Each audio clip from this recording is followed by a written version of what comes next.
అందరికీ నమస్కారం అండి. ఈరోజు చెప్పే కథ పేరు మూడు శోభనాల కథ. ఈ కథను రచించిన వారు ఉదయ్ బాబు గారు. ఇంక కథలోకి వెడితే, ఆఖరి దంపతులు కూడా నూతన దంపతుల చేత దాంపత్య తాంబూలం ఇప్పించి నమస్కరింపజేశారు పంతులు గారు.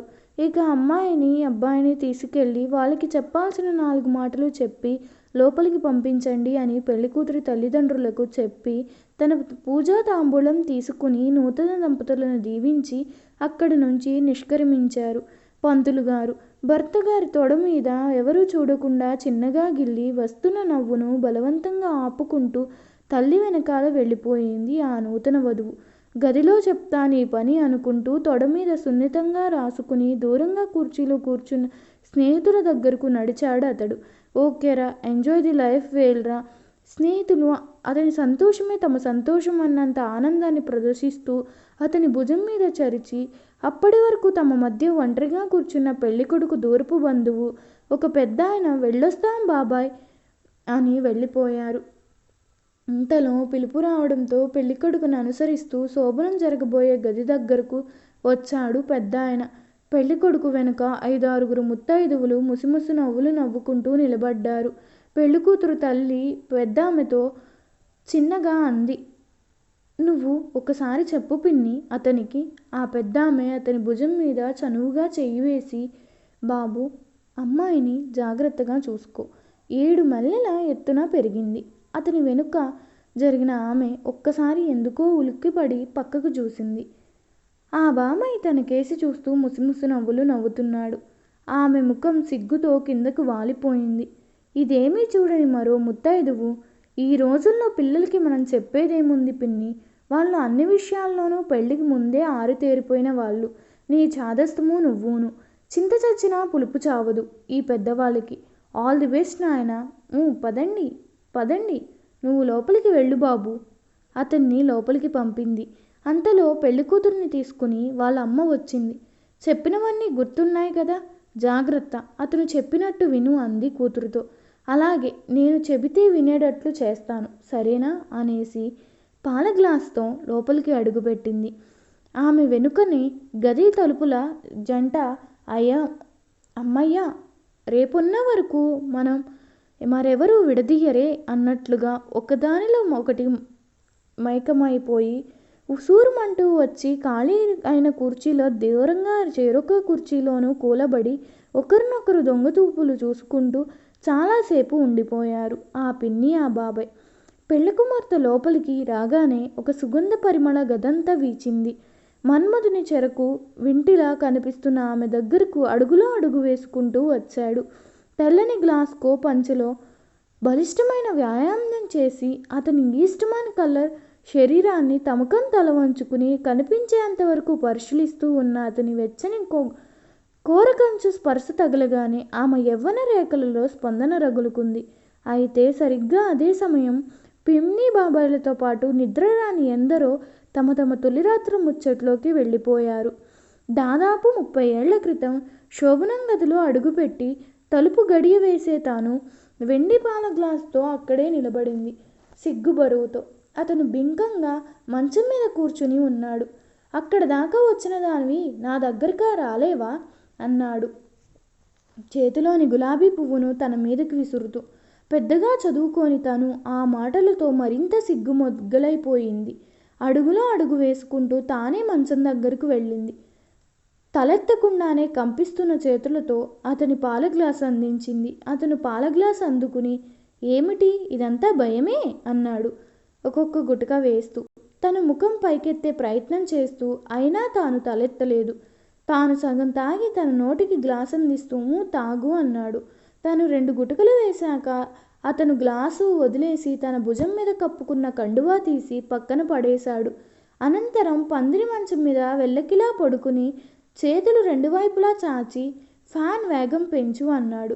1లో ఉన్న ఫ్యానును 3లో పెట్టింది. అది గమనించిన అతను, ఓహో, సరైన పాయింట్లోనే పెట్టావే అంటూ ఒక్కసారిగా తనని అమాంతం తన గుండెల మీదకు లాక్కున్నాడు. ఆ వేగంలో తన పమిట తొలగిపోయి అతని రోమాంచితమైన ఎదతో తన వక్షం ఢీకొంది. అది చూసిన అతనిలో ఆవేశం పెల్లుబీకింది. ఆ ఆవేశం చురుకుదనంగా మారి ఒక మాట పలుకు ఊసులు గుసగుసలు లేకుండా తన ప్రమేయంతో ప్రసక్తి లేకుండా అరగంటలో ఒక బాధాతప్త తొలిరాత్రి పూర్తయిపోయింది. అతను లేత జింక మాంసంతో కడుపు నిండిన పులిలా గురక పెడుతూ నిద్రపోయాడు.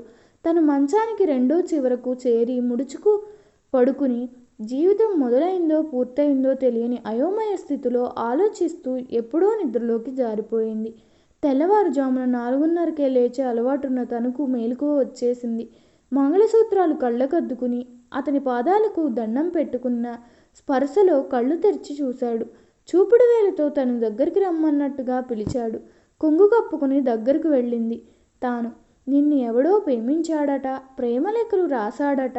ఆ ఉత్తరాలు నాకు చూపిస్తే నిన్ను వాడు ప్రేమించినంత బాగా ప్రేమిస్తా.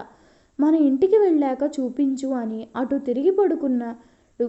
కాపురానికి వెళ్ళాక అలాంటి చరిత్రలు తనకు లేవని అతన్ని కన్నీళ్లు ప్రాధేయపడినప్పుడు, నాకు తెలుసు నిన్ను నా కాళ్ళ దగ్గర పడి ఉండే భార్యలా చేసుకునేటందుకే నేను చేసిన రాయి అది అని నవ్వేసి వెళ్ళిపోయాడు. కొత్తగా పెళ్ళైన ఒక ఆడపిల్ల బ్రతుకు యాంత్రికమా అపురూపమా అని నిర్ణయించే తొలిరాత్రి నాడే తేలిపోయింది తన భవిష్యత్తేమిటో. సరిగ్గా ఆమె గతంలోకి వెళ్ళినప్పుడే ఆమెకి దూరంగా కుర్చీలో కూర్చుని చూస్తున్న అతను కూడా తన తొలిరాత్రిని గుర్తు తెచ్చుకున్నాడు. తనకు సత్యనారాయణ స్వామి అంటే ఇష్టం. పెళ్ళి అయ్యాక ఆ స్వామి వ్రతం తన ఇంట్లో శాస్త్రోక్తంగా చేసుకున్న తరువాత శోభన ముహూర్తం పెట్టించమని తల్లితో పోరి మరీ చెప్పాడు. ఆమె తిరిగి వచ్చి మీ నాన్నగారు సరే అన్నారు. మన ఇంట్లో వ్రతం అయ్యాకనే నీ శోభనం అని మాట ఇచ్చింది. తల్లి పెళ్లి తెల్లవారుజామునే అయ్యింది. మరునాటి నుంచి వారం రోజుల పాటు దంపతులకు మంచి ముహూర్తం కుదరలేదని, ఆ కారణంగా ఆడపెళ్లివారు ఆ రాత్రే తమ ఇంటిలోనే శోభనం చేయించాలని పట్టుబట్టడంతో ఒప్పుకోక తప్పింది కాదు. అయితే తాను మాత్రం భార్యకు నచ్చజెప్పి తనింట్లోనే తొలిరాత్రి జరిగేలా బ్రతిమలాడుకోవాలని నిర్ణయించుకున్నాడు అతను. సాంప్రదాయ ప్రకారంగా తాను గదిలోకి వెళ్ళిన వెంటనే పాల గ్లాసుతో ఆమె వచ్చింది. నెమ్మదిగా ఆమెను మాటల్లో దింపి లాలించి బుజ్జగించి నెమ్మదిగా తన మనసులో కోరికను వెల్లడించాడు. ఆమె అవునని చెప్పలేదు, కాదని చెప్పలేదు. మరి పొద్దున్న మా అమ్మ అడిగితే అని మాత్రం అడిగింది. ఏ దంపతులైనా తమ మొదటి రాత్రి జరగలేదని చెప్పుకుంటారా? జరిగిపోయిందని చెప్పు. నాకు ఏదో భయంగా ఉందండి. నీ మీద ఒట్టు బంగారం. ఏడాదిలో నిన్ను తల్లిని చేసి నీ చేతుల్లో బిడ్డను పెట్టి పూచే నాది అని ఆమె తల్లి మీద ఒట్టు వేయబోయాడు. నా మీద కాదు, మీ అమ్మ మీద ఒట్టేయండి అందామె. కన్న తల్లి మీద ఒట్టా అని ఒక్క క్షణం తటపాయించబోయినా అతడు వెంటనే మా అమ్మ మీద ఒట్టు అని ఆమె చేతిలో చెయ్యి వేసి పట్టుకున్నాడు. దాంతో ఆమెలో అలజడి మొదలైంది. ఇప్పుడు ఏం చేద్దాం మరి? ఈ స్వీట్లు 1-2 తిందాం. కొన్ని మిఠాయిలు చిదిపేద్దాం. అరిసెలు సగం కొరికి వదిలేద్దాం. నీ బొట్టు చెదిరేలా కొంచెం పక్కకి చెరుపుతాను. జుట్టు చెరిపేస్తాను. పూల జడలో పూలన్నీ చింపేసి పక్క చెల్లా చెదురు చేస్తాను. మీ వాళ్ళకి ఏ అనుమానం రాకుండా చేసే పూచి నాది. శుభం పెలకరా వెంకన్న అన్న సామెతల ఇవే మాంసపనమండి అని చెరిపేస్తా, ఇది లేపేస్తా, ఇది నలిపేస్తా అని అతను ఆమె కాళ్లను తన ఒళ్ళోకి లాక్కుని, ఇదిగో బంగారం, ఈ ఒక్కరోజు నా మాట విను. జీవితాంతం నీ మాట వింటాను, సరేనా అన్నాడు. ఆమె కళ్ళల్లోకి కోటి ఆశలతో చూస్తూ. ఆమె ఒక్క క్షణం ఆలోచించి సరే అంది. కానీ ఇప్పుడే ఎందుకండి? పొద్దున్నే గదిలోంచి వెళ్ళబోతూ చెయ్యొచ్చుగా మీరు చెప్పినవన్నీ. అప్పుడు మర్చిపోతే నాదసలే మొద్దు నిద్ర కూడాను అన్నాడు అతను మాంసం ముక్క కోసం జాలిగా చూసే కుక్కలాగా. ఆమె నిట్టూర్చి అతన్ని కౌగిలించుకోబోయింది. నువ్వు ఇలా చేస్తే నాకు మూడిచ్చేసి వ్రతభంగం అయిపోతుంది. ఈ తొలిరాత్రి నువ్వు జీవితంలో మర్చిపోకుండా ఇదే నా బహుమాని అని ఆమె నుదుటి మీద 3 ముద్దులు పెట్టుకుని అటు తిరిగి 5 నిమిషాల్లో నిద్రలోకి జారిపోయాడు అతను. ఆమె నెత్తి కొట్టుకుని ఇదేం మొగుడ్రా దేవుడా అనుకుని బాగా ఆలోచించి అతను అన్న మాటల్లో ఒక ఆయుధాన్ని పట్టుకుంది. ఈ ఒక్కరోజు నా మాట విను. జీవితాంతం నీ మాట వింటాను.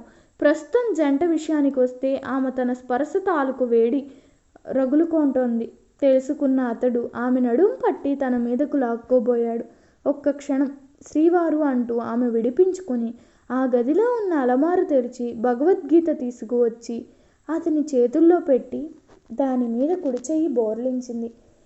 ఇది ఎందుకు అడిగాడతను ఆశ్చర్యపోతూ. మనిద్దరం ఒక ప్రమాణం చేసుకుందాం.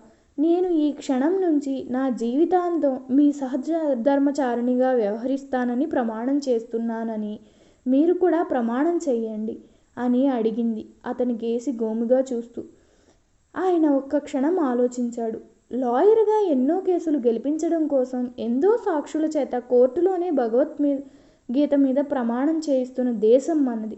ఏ ప్రమాణం చేయకుండానే భార్యలను ఎన్నో రకాలుగా ఇబ్బందులు పెడుతున్న ఈ సమాజంలో ప్రమాణం చేస్తే తప్పేంటి అనుకున్న అతడు నిస్సకోచంగా ఆమె చెప్పమన్నట్టు చెప్పి ప్రమాణం చేశాడు. అనంతరం వారి ఒక్క క్షణం వృధా కాలేదు. పొద్దున్నే లేచి ఆమె భర్త చేసిన చిలిపిచేష్టలను గుర్తు చేసుకుంటూ గదిలోంచి బయటకు వచ్చి తల్లిని చూసి సంతృప్తిగా తల పంకించి అడిగింది. పిన్ని బాబాయ్ ఏరమ్మా? మీ నాన్న పిన్ని వాళ్ళ ఊరికి, మా బాబాయ్ వాళ్ళ ఇంటికి తెల్లారి మొదటి బస్సులకు వెళ్ళిపోయారమ్మా. ఈ కథ మీకు నచ్చినట్లయితే నా ఛానల్ను సబ్స్క్రైబ్ చేసుకొని మీ అభిప్రాయాన్ని కామెంట్ రూపంలో తెలపండి. ధన్యవాదములు.